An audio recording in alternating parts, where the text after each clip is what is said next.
আকাশপথকে বিশ্বের সবচেয়ে নিরাপদ পরিবহন মাধ্যম মনে করা হলেও বিমান দুর্ঘটনার যেসব ঘটনা ইতিহাসের পাতায় লেখা রয়েছে সেগুলোর ভয়াবহতা আজও কাঁপিয়ে তোলে গোটা বিশ্বকে।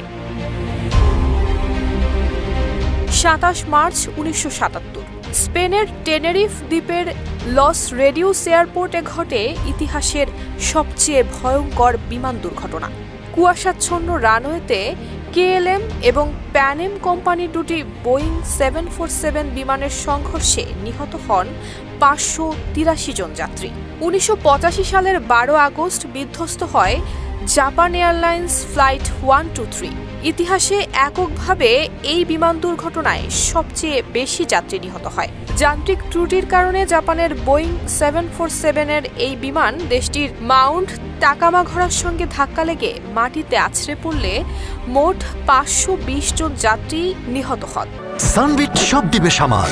সানবিট ম্যাজিক প্রেস ডিশওয়াশিং এর মাথা ঘোরানো সলিউশন। ১৯৭৪ সালের টার্কিশ এয়ারলাইন্স ফ্লাইট ৯৮১ বোয়িং বিমানটি প্যারিসের বাইরে বিধ্বস্ত হয়। এতে থাকা ৩৪৬ জন আরোহীর কেউই বেঁচে ফিরতে পারেনি। ১৯৮৫ সালে আয়ারল্যান্ডের উপকূলে এয়ার ইন্ডিয়া ফ্লাইট ১৮২ বোয়িং ৭৪৭ বিমানটিতে বোমা হামলা চালানো হয়, যার ফলে ৩২৯ জন আরোহী নিহত হন। ১৯৯৬ সালের ১২ নভেম্বর ঘটে আরও এক ভয়াবহ বিমান দুর্ঘটনা। ভারতের চারকি দাদ্রি এলাকার মধ্য আকাশে সৌদি আরবের বোয়িং ৭৪৭-এর সঙ্গে কাজাখস্তানের ইলুইশিন ২৭৬-এর সংঘর্ষ হয়। এতে সৌদির ৩১২ জন যাত্রী এবং কাজাখস্তানের ৩৭ জন সহ মোট ৩৪৯ জন নিহতের ঘটনা ঘটে। ভুল উড্ডয়ন পরিকল্পনা এবং যোগাযোগের অভাবসহ বিভিন্ন কারণের সংমিশ্রণেই ঘটেছিল এই দুর্ঘটনা। ৩৩০ বিমানটি বিধ্বস্ত হয় আটলান্টিক মহাসাগরে। এতে ২২৮ জন আরোহীর সকলেই নিহত হন।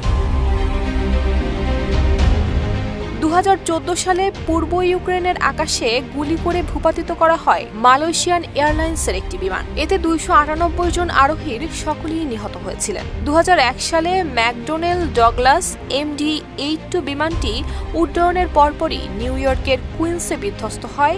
বিমানে থাকা ২৬০ জন আরোহী এবং মাটিতে ৫ জন নিহত হন। টার্বুলেন্সের সময় অতিরিক্ত রাডার ইনপুট এবং নিয়ন্ত্রণ হারানোর জেরেই ঘটে এই ভয়াবহ দুর্ঘটনা।